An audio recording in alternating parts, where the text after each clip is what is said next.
দেখো টানে কিভাবে। টানো টানো, খাড়া টান দাও, খাড়া টান। এখন আছি হচ্ছে মহাখালী ফ্লাইওভারে, ঠিক ইফতারের আগ মুহূর্তে।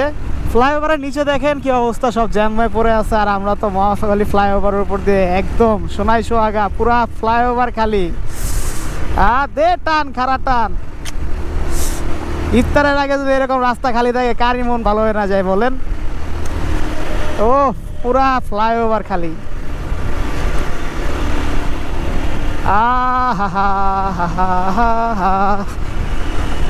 এই মুহূর্তে নিচে কিন্তু প্রচুর জ্যাম।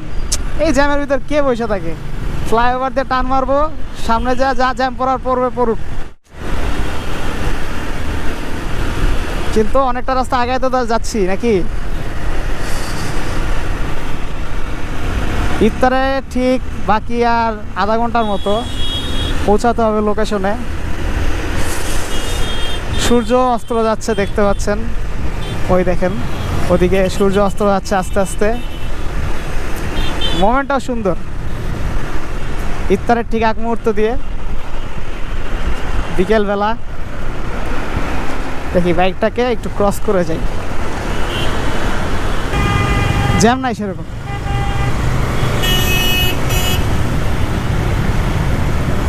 যাক, অনেকটা রাস্তা জ্যাম ছাড়াই চলে আসতে পারলাম, কারণ ইফতারের আগে যে জ্যামটা লাগে, কুত্তা মারা জ্যাম ভাই।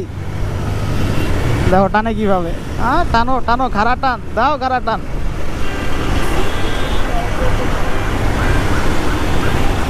এই তো জ্যাম শুরু হইল।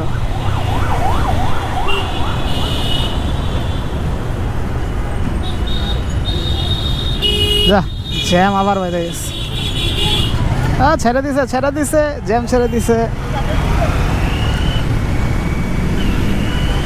জ্যাম ছেড়ে দিছে। সবাই মনের খুশিতে টানতেছে, দে টান, আমিও টানি। কি আছে জীবনে?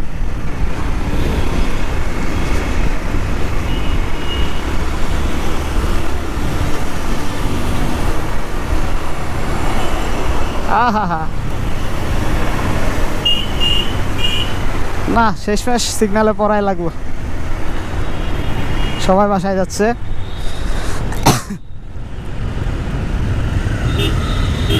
ওয়াও, এই সিগন্যালও ছেড়ে দিছে।